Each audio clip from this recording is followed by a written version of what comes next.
What's good, YouTube? It's your boy Big Mikey Rose back again, once again, with another video classic.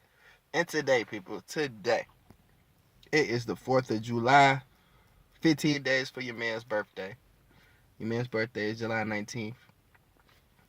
Born in 1990. Established in 91. Today I just kind of want to just recap real quick. You know what I'm saying? What's going on in the NBA? You feel me? Paul George traded to Oklahoma City.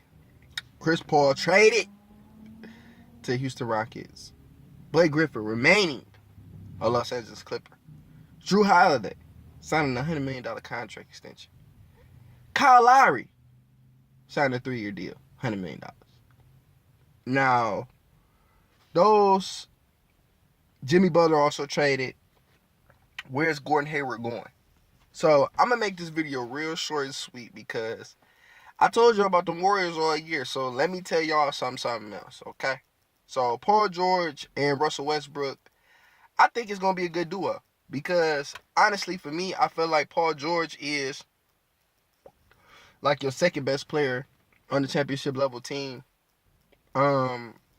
And I think like you kind of gotta realize that like when you have players who are stars who never made it, you could say to a final by themselves, it's simple. It's simply because they needed help. Like with Paul George, the best team he had was in 2013 when they took the Heat to 7 games with David West, George Hill, Roy Hibbert, the two guard I think was C.J. Miles, but that was pretty much a defensive unit. And the reason why he couldn't get over the hump is because going up against Miami's two and a half, 3 horses, you know what I'm saying? You have to have at least 2.5, 3 horses yourself.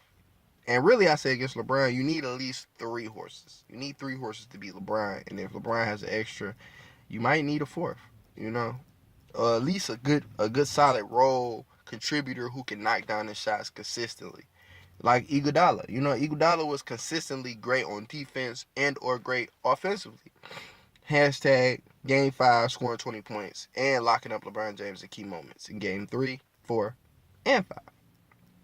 But you know what I'm saying? Paul George, I think it'll be a good fit. Although Paul George is still out of there, I still give Russell the nod for MVP next year. But also, I would throw a Golden State member in there. I think James Harden is going to be again top 3. I think Kawhi Leonard again is going to be a top candidate. But I think this year, knowing that the Warriors is champs and seeing that we basically penalized Kevin Durant and Steph Curry for their great play last year, when honestly, to be speaking, Steph Curry last year had a better year than his first MVP season. So, you know what I'm saying? When it comes to that situation, I ain't going to say too much. I'm going to just say that I do expect that Paul George or Russell Westbrook will crack the top 5 because, of course, the Clippers are going to fall down. So they're going to take their slot. And they could potentially land in, I say, anywhere from 3 to 5 is OKC. And, you know what I'm saying? I think that it'll work out because Paul George is something like Durant. So I think minus the fact that you have Ibaka, I don't think they'll win 50 games. I say like 42 to 48 games is how many games they'll win this year. But Paul George is still out of there because Russell Westbrook is not doing, Oklahoma City is not doing necessarily what he wants. You know, he just came from Indiana, which was a similar market to Oklahoma City. So if he wanted out of there, granted you do got Russell, so you just got to understand like what is he leaving for? Is he leaving because talent won't come there, or is he leaving because he just wants to be a star? And I personally don't have no problem with any player wanting to go to a bigger market than the market they're in, like Oklahoma City. Durant could have been a Hall of Famer, no doubt, with Oklahoma City. Him and Russell, they would have had at least another finals experience or two. But my thing is with Kevin Durant going to Golden State, the global love. Like I can honestly say, until Kevin Durant went to Golden State, I was always a fan of Kevin Durant, but I never really loved Kevin Durant until he joined the Warriors. And I think, you know, this year you had to place him somewhere. Like with LeBron James, like LeBron James fans, you know what I'm saying? When he left Cleveland and went to Miami, you either became a LeBron James fan, stayed a LeBron James fan, or you defected from a LeBron James fandom. Me personally, I was never a LeBron James fan since what he did to the Pistons in '07. Like, I stopped liking LeBron then. So I've been clearly not a LeBron fan for 10 years now. So when it comes to me, I don't call myself a LeBron hater. I just never really liked the guy. You know, I always felt like if LeBron to me was going to prove that, you know what I'm saying? I just felt like if LeBron was going to make me a fan of him, he would have played Kobe Bryant. Like Kevin Durant. I honestly could have said, like, I would have never been a fan of Kevin Durant if Kevin Durant would have never beat LeBron. Because how can you say that you're the greatest of all time when you never played Kobe in the finals? And then you lost to Tim Duncan twice. You only won once. And then, like, you even talk about these Warriors. You only won once. I mean, granted, you got you a win, but you only won 3 rings, bro. Like, out of 8 tries, like, you might as well stop going. You fucking up your record. Perfect. Like, if LeBron didn't go this year, if LeBron would have lost the Celtics, LeBron would have been 3-4 all time in finals. So, regardless of what happened, regardless, you know what I'm saying? LeBron James would only need one more finals win and be 500, going to 8 finals. So, I think that should have been more on his record to-do list as opposed to going and then losing the way that they did. Granted, they could have won if Kevin Durant didn't go there. But off of the Paul George situation, I think it's gonna work. 42 to 48 games out in the second round, and I think they're gonna play Houston in the second round. Houston or San Antonio. Like, you basically saying this, you're either gonna be 3, play the Spurs, or you're gonna be 5 and play the Warriors. So let's just stack it up. Paul George and Russell Westbrook against Steph, Clay, Draymond, and Kevin Durant. It's not happening because you still ask yourself who's stopping Kevin Durant. And granted, like all series, you know, they're going to look dominant at times. Paul George, Russell, Kanter, Adams, they're going to look good. But I think the situation with Kanter's father over the summer where he was getting interrogated by the Turkish police, I think that's going to heavily, that's going to have something heavy on his mind next year. So he's not going to be 100% Kanter. Steven Adams, I liked the Adams in last year, the year that the Warriors blew the 3-1 lead. I liked them in that playoffs, but I'm not really a fan. My thing was the moment that Oklahoma City traded away again, Serge Ibaka, another pivotal piece to that core group of guys they had. When they traded away him for Oladipo, I knew Kevin Durant was out of there. So in the same sense of, you see what Kevin Durant's willing to do to keep a core group, a family intact. Kevin Durant is willing to sacrifice money. So he told y'all everything y'all need to know about Oklahoma City. They just wasn't willing to do what it needed to take to keep the family going. So when we talk about Jimmy Butler and the Timberwolves, we're gonna move on from that situation. Jimmy Butler, I like that move. I see them be a playoff team too. I think they could be a 6 or 7 seed. I don't want to get too high on them because they're still young. Cat, Wiggins, you know, they're still young. T, I don't really believe in T as a point guard, but if Tibbs do, you know, I guess you got to believe in Tibbs. But I think they're 6 seed for sure. They definitely going to play the 3rd seed, whether it's Houston, whether it's OKC. That's left up to them. But for the simple fact that this their first year, I like Jimmy Butler for the team. I like the progression. I think like in a couple years they definitely would be a top 3 seed. But this year 6 seed, I get them 40. They finally gonna have a positive record. I give them 42 and 40. I think they'll be 42 and 40.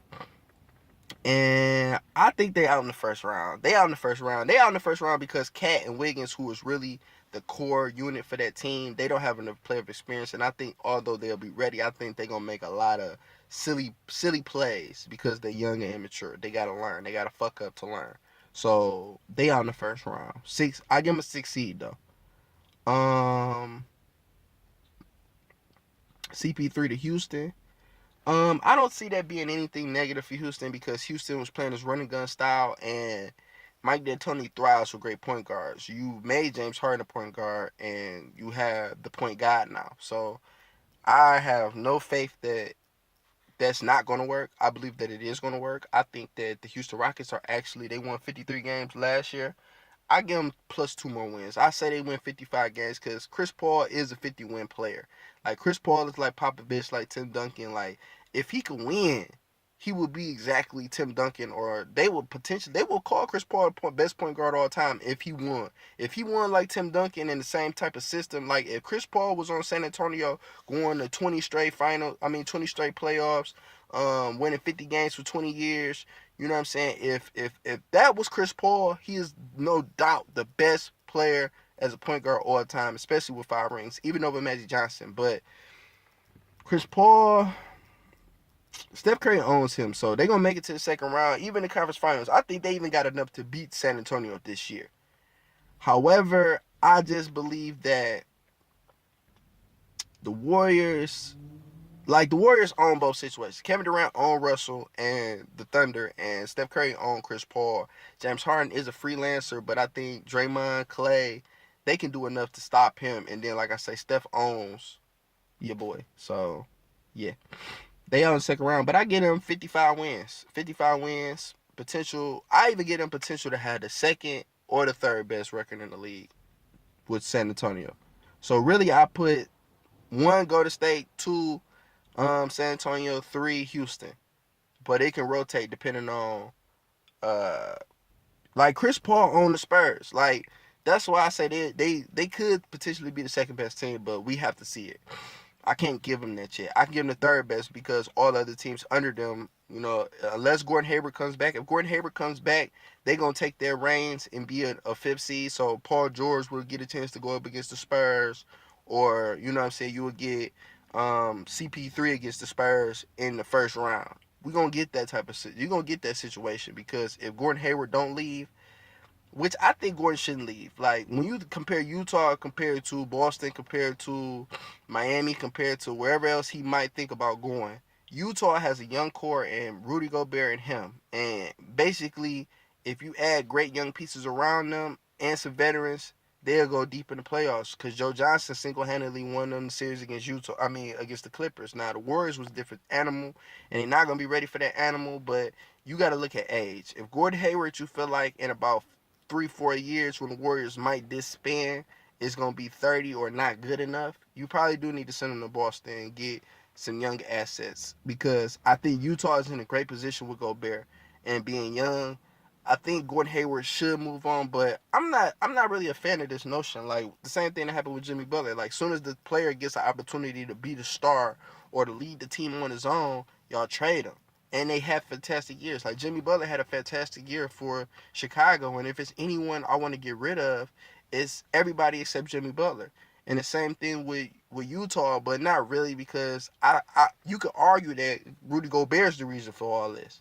And then one could argue that because Derek favors Trey Lyles, but then you getting rid of Trey Lyles because Derek favors. I think what teams are not doing, especially in a weak-ass Eastern Conference, bringing back weak-ass Kyle Lowry, who's not doing nothing but getting swept again next year. They might have a better chance because Paul George and them is out of there. So I don't really like that move at all. Blake Griffin, you a fucking bum because, I get it. You want to be the face of the Clippers, but you basically saying, like, I'm the next Charles Barkley, I'm the next Dominique Wilkins, I'm the next nigga to not win a ring. Carmelo, thank God Phil is out of there, but for Carmelo, Melo need to go ahead and get that buyout. And you see he want to join the banana boat because he's saying I would ready to waive the no trade clause for Cleveland or Houston to play with Chris Paul or LeBron James. So I think for the most part, Melo definitely needs to stay on the Eastern Conference and join up with Cleveland because if Cleveland don't make a move, it will be a repeat. And next year, everybody getting swept. It's the reason why Jay-Z came out with this 4-4-4, okay? Because that's what the Warriors just did. That's what Cavs just did. Next year, it's going to be 4-4-4